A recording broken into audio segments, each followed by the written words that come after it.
What is up, guys? Snaggle J back here on the channel with another My NBA Buffalo Bullets expansion franchise. So we are now at the end of season number one. I said we were going to kind of blow through season number one. The one of the downsides that I must admit about my NBA that I really enjoy about the expansion in NHL is when you do the expansion in NHL, you start like at the beginning of the off season. Unfortunately, in my NBA, that's not an option. You start at the beginning of the season, so it's literally expansion draft and boom, which means you miss free agency, you miss the first draft. Hopefully, that's something that they will change in the future, so that when you start the expansion franchise, it starts at the at least gives you the option to do it at the beginning of the offseason. But here we are. We finished 38 and 44, so the promising run that we had going did not come to pass. We lost our last three. We went 20 and 21 at home, 18-23 on the road. We did average almost 110 points a game, which is nice. But yeah, we did not fare very well. When we look at the standings here in the East, we're going to be, we're not too far down towards the bottom. I mean, we're not down like Pistons level. So, I mean, 1, 2, 3, 4, and then 1, 2, 3, 4, 5. So we're going to be like probably 11th or 12th or so in the draft lottery, which is going to be interesting. I was kind of hoping, no offense to our fans who are glad that we won 38 games in our inaugural season, I was kind of hoping that we could be a little higher. Maybe we could put some stuff together and trade up. Maybe not. We shall see. But we're in the playoffs. We can look and see where is league news. We can't see the awards, right? But if we look at the social media, there we go. Season awards. Awesome. So we look at the season awards. So Giannis won his third consecutive MVP. Congratulations to him. LaMelo Ball of the Hornets, Rookie of the Year. Spencer Dinwiddie was the Sixth Man of the Year from the Nets. Giannis was Defensive Player of the Year. Hey, Jacob Poeltl, Most Improved Player. All right. Way to go, Jacob. Congrats, dude. All NBA first team, we had Doncic, Lillard, Giannis, Anthony. Listen, I'm just going to keep calling him Giannis because nobody wants to hear me butcher his last name. Anthony Davis and Towns were the first team. Trae Young, James Harden, Kawhi Leonard, Jason Tatum, Joel Embiid, the second team. Bam Adebayo, Jimmy Butler, Pascal Siakam, John Morant, and Stephen Curry, Chef Curry on the third team. Defensive team, we had George Simmons, Giannis, Leonard, Mitchell Robinson. I love Mitchell Robinson in this game. Second team, we had another Nick, Nerlens Noel, Covington, Butler, Bledsoe, and Paul. All rookie first team, LaMelo Ball. Wait, Chris Paul. LaMelo Ball. Anthony Edwards, Obi Toppin, James Wiseman, and Alexei Pokusevsky. All rookie second team, we had Precious Achua, Patrick Williams, Denny Avdija, Onyeka Okongwu. My God, these names are challenging. And Killian Hayes. Ty Lue wins Coach of the Year. So there you have it. Doncic leads the league 33.6 points a game. Wow. That's pretty crazy. Giannis goes 16 rebounds a game. LeBron with 11.7 assists per game. Kawhi with 2.4 steals. Mitchell Robinson, 2.5 blocks a game. Shai Gilgeous-Alexander with 38.95 minutes a game. That's an odd one. Interesting. So we're in the playoffs. So you see we got the Clippers and the Mavs, Lakers and the Trailblazers, the Pelicans, Golden State, Phoenix and Memphis, Boston and Miami, Milwaukee and Orlando, Philadelphia and the Raptors, and Brooklyn and the Hawks. So let's see. Let's simulate the round, see how we make out here in the first round. So we've got the Bucks get by the 76ers in 7 games.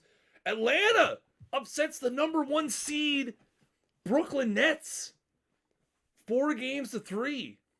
Wow, big upset there. Milwaukee sweeps the Magic. Boston goes 4-1 over the Heat. Phoenix goes 4-2 over Memphis. Golden State with an upset, 4-2 over New Orleans. The Lakers bow out to Portland 4-2. And an upset on the other side is that both number 1 seeds, whoop, gone. Clippers drop 4-2 to the Mavs.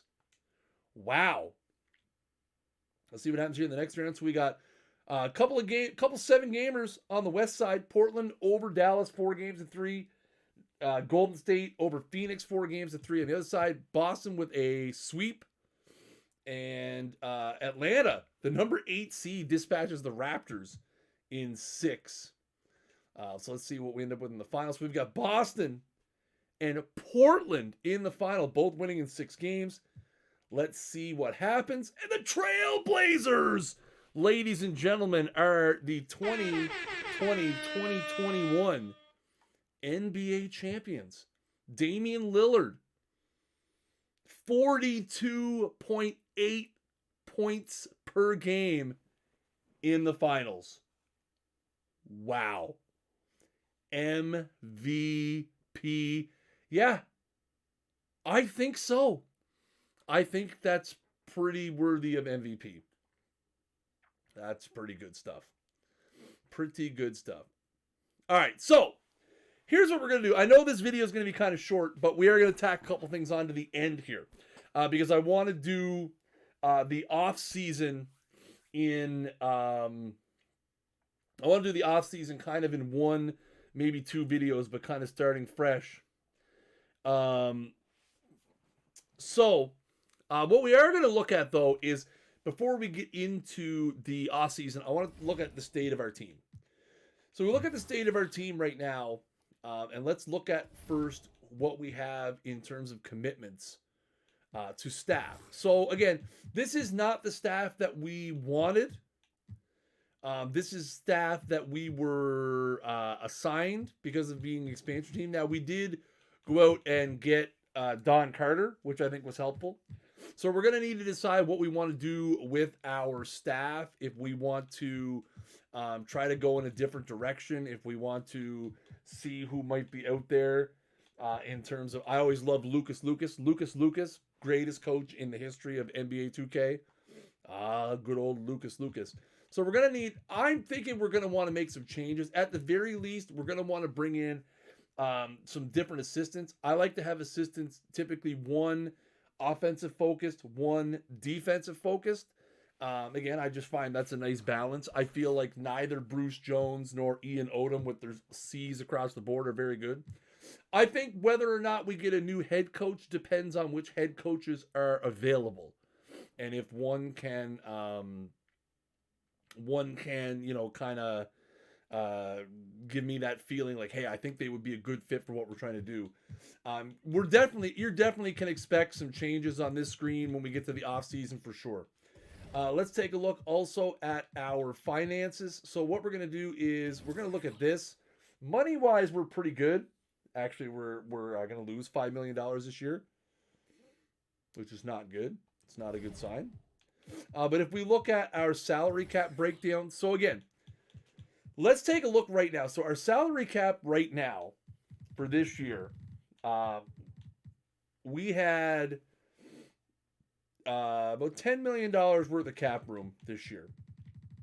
So when we look at what we're getting into next year, as of right now, we've got a lot. So right now we only have $13 million committed for sure.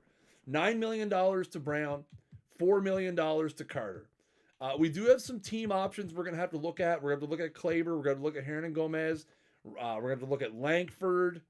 And we're going to look at Flynn and LeCue. So we have team options for all of those guys. Now, where it gets interesting is with everybody else. Oh, wait, sorry. I was looking at the wrong year. Okay, back it up for a sec. So we have uh, almost 100 million. I'm gonna cut that out. Okay, so let's go in now and take a look at our salary cap situation as we turn it over to 2021, 2022. We're not starting out great with the salary cap situation. We already have almost $100 million committed. Again, Anderson, a guy that we might try to move. Kleber, we've got on the books for $8 million. Brown, we've got on the books for $8 million. Rondo at 7.6. Hernan Gomez at 7. Michael Porter Jr. is on a team option, which obviously 1,000,000% we're going to pick up. Carter at 3.83. Langford at 3.8 million.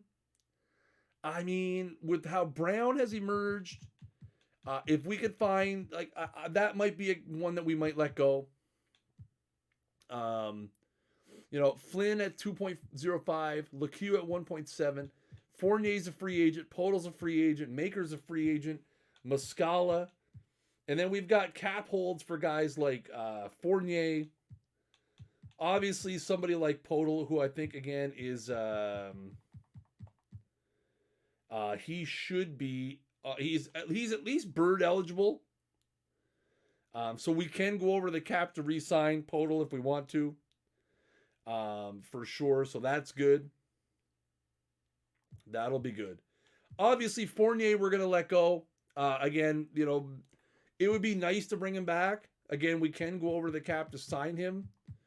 He had an absolutely amazing year. I mean, he had 23.6 points a game, got hurt. Kind of tailed off towards the end. But again, that's money we're just going to be able to spend so much better somewhere else. So again, we've got some very serious decisions that we're going to have to make. I think when you look at in terms of our roster, point guard we're doing okay. I think we're still kind of waiting to see if Javon Carter or more so Malachi Flynn is going to kind of emerge to be that next guy. Shooting guard, we're kind of committed to Bruce Brown right now. Again, if somebody fell into our laps, if there was the right free agent out there, I feel like, we could make a move there. Obviously, we've got Michael Porter at small forward. We're going to keep rolling him for sure. He's going to be our big guy, our superstar player next year. I can feel it already. We've got one more year of Maxi Kleber as our power forward, so we're going to keep rolling with that as well. Podol will be back at center. Maker. So really, the backcourt is where we can definitely make a splash. Again, if there is, we got Rondo for another year, 7.6 million. I feel like if we wanted to move that deal for a prospect or a future second rounder, we probably could if we really had somebody come up. Shooting guard, to me, again, I really like Bruce Brown, but again, when you start looking at the composition of who's going to be our starting five next year, Rondo, Brown, Porter, Kleber, and Podol, I mean, there's no impact there. Yes, you've got Michael Porter Jr., but again, he's going to be the entire focus for the other team. He's the one guy that we could consider a star player. So I definitely think we're going to need to look for an impact player. I think point guard, shooting guard, power forward is probably the three most likely spots that we're going to look for that. And then, of course, we're going to see, who kind of could be there. Obviously, some pretty big potential free agents out there. Harden, Doncic, Durant, Curry, Jimmy Butler. So, I mean, there's, Kyrie Irving, Bradley Beal, Westbrook. So, I mean, it's going to be an absolutely insane, potentially, some of these guys could re-sign, but potentially a huge free agent class that we are going to have to choose from. And you can see a lot of backcourt options are going to be in there as well. So I think we're definitely going to be able to make a move. I think we're going to need to address our coaching a little bit for sure. I think we're definitely going to need to look at, getting maybe a better name, a bigger name in there. But again, so ultimately to put a big bow on this, I like where we're at. Obviously, if I had to pick a disappointment, it's the fact that we won 38 games and we're probably going to be around 10th in the lottery, which is kind of sad because, again, we didn't get any draft picks last year because of how the MyNBA expansion works. I was hoping for, maybe around 4th or 5th, top 5, obviously. But again, picking around 10th is not going to be the end of the world. So guys, that's going to do it for this video. If you're liking the MyNBA videos, make sure you subscribe to the channel, leave a thumbs up on the video, leave a comment down below if you're enjoying as well. Next video, we're going to get into the off season. We will see. I'm going to try to keep it to one part. It may be a little bit longer than usual. We might split it off just after the draft and before free agency, depending on how long the first part of that takes. I think maybe, now that I'm thinking more of it, we might split it into 2 because I don't want to rush it just for the sake of the video. I want to make sure that we're doing good and getting there. So, guys, again, if you're enjoying the video, subscribe to the channel, hit the thumbs up button as hard as you can. And until next time, peace.